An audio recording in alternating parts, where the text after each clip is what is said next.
Well, I've been a member of Toastmaster for many years. And in that time, I've mentored many Toastmasters. Right now, I'm mentoring 2 Toastmasters from another club that I'm a member of, the Wascana Club, John and Liliana. As well, I'm president of 3 clubs, so I'm providing mentoring to the members, the executive of those clubs.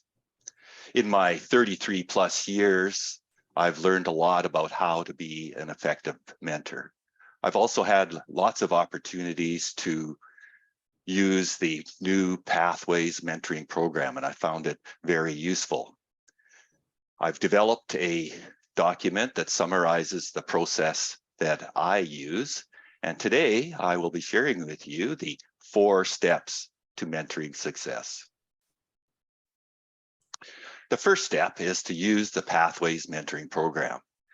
It's available to any member once they complete level 2 in their path. There's 2 parts to that program. There's the short-term project, which for when you're mentoring a new member would be working with them to complete that icebreaker speech. The second part is a 6-month project where with a new member, you'd be working with them to probably be able to complete level 1 in their path. For the 2 individuals I'm mentoring right now, John has completed his icebreaker speech, and Liliana will be doing her icebreaker speech a week from Tuesday. The Pathways program also has some excellent tools to help you keep organized and get to learn a little bit about your protege, and else as well a valuation at the end. The one document that I use consistently is a communication tracking log. So it allows me to plan what I'm going to talk about with my protege and take some notes, action items that I can refer to for follow-up before we meet and for the next meeting. Now, the second step I highly recommend is, if at all possible, attend the new member orientation. For every new member, we meet with them to orient them to the club website, to the Toastmasters International website, and just to get them started. So when you attend, you'll get to know your protege a little better, but also you'll have a clear understanding of what actually was covered in the orientation, so you know where to start as their mentor. The orientation is typically conducted by the Vice President of Education or someone they designate to look after that. What do we cover?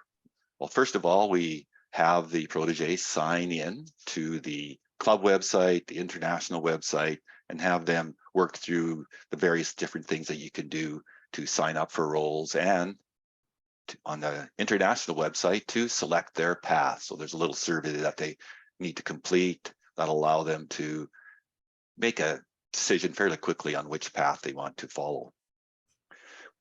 We review the icebreaker speech just to give them an idea of the project, how to work their way through the online project, and hopefully have them commit to a particular time when they're going to give that icebreaker. We want to get them going quickly while the momentum's there, and we want them learning quickly so they see that they're improving their skills and will remain as an active member. As well, we work with them to sign them up for the next 5 meetings to some kind of a role. And again, the purpose of that is to help them to get used to planning ahead. If they plan ahead, they have some kind of a plan in place, they've committed to it, it's going to happen. And as a result, they'll improve their skill levels and feel that they're achieving something through the Toastmasters program and stay as a long-term member. The third step is to set up that first meeting very quickly. Again, when the momentum's there, we want to keep it going. I typically allow up to 1 hour for the first meeting, and any other meetings that I have with the protege. It will be primarily online. That have found that to be the best tool to be able to easily and consistently meet with my proteges.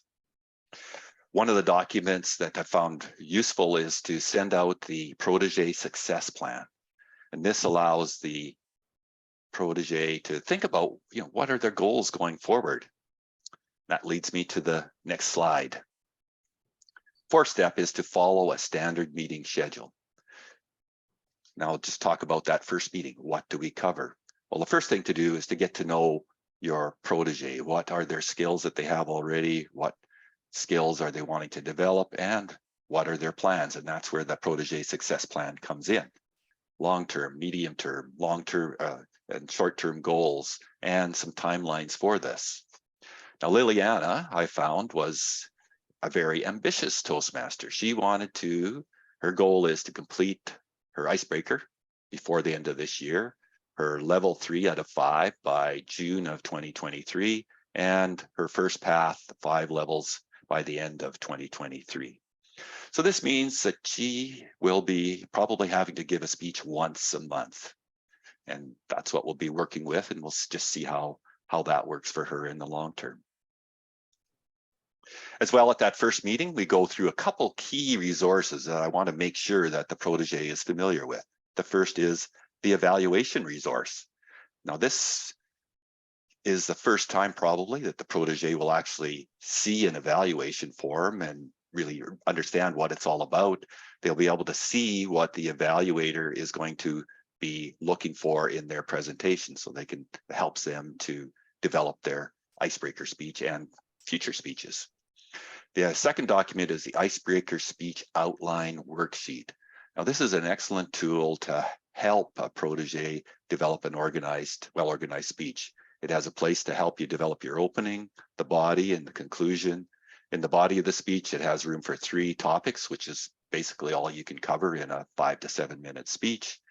It has 3 points for each one of those. And in the opening, it also has a spot where to help this protege refine their topic, so they don't cover too much, that they try to put too much into a 4 to 6 minute speech. The next step is to work through, and if they haven't set their date for their icebreaker speech, help them to set that date. And what I do then is to set a date when they would provide a draft to me, typically 2 weeks in advance of that icebreaker. Practice a time to actually meet and practice, so that would be around a 1 week beforehand, depending on the schedule. So for Liliana, we met first on November 11th. She committed to having her first draft done by November 13th, which she did. We met yesterday, November 20th, for her to practice her speech. And as I mentioned earlier, a week from tomorrow, she will be giving that icebreaker speech. And of course, work with them to select the roles for the next 5 meetings. The next meeting would be the practice meeting, where we practice that they have an opportunity to give their presentation, and for me as the mentor to provide some feedback. They may allow some time. They may want to practice it again and give it for you to build in some of the obvious changes that have been recommended. And of course, like every meeting, make sure that they have signed up for meeting roles at least 5 weeks in advance. I found that I need to be fairly flexible with this.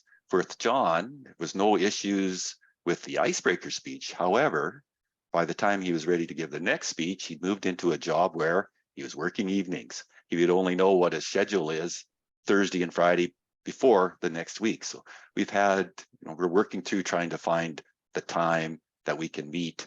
Next Wednesday, we'll be meeting for him to practice his speech. And hopefully we can figure some time that he can actually give the presentation.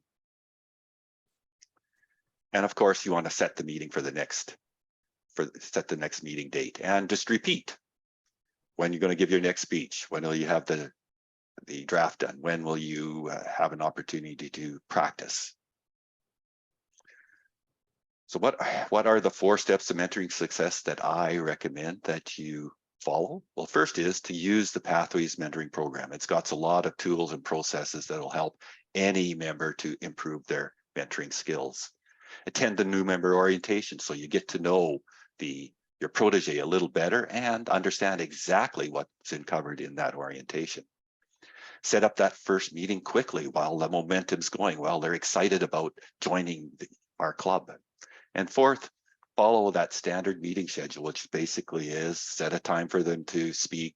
When will they provide the draft? When will they provide a review? Are they signed up for the next 5 meetings, and getting them into the, some kind of a standard procedure that they hopefully will follow into the future. If you do this, you will be a successful mentor. You will get the thanks of your protege for helping them to improve their skills and meet their goals. And we will have a long-term member for our club.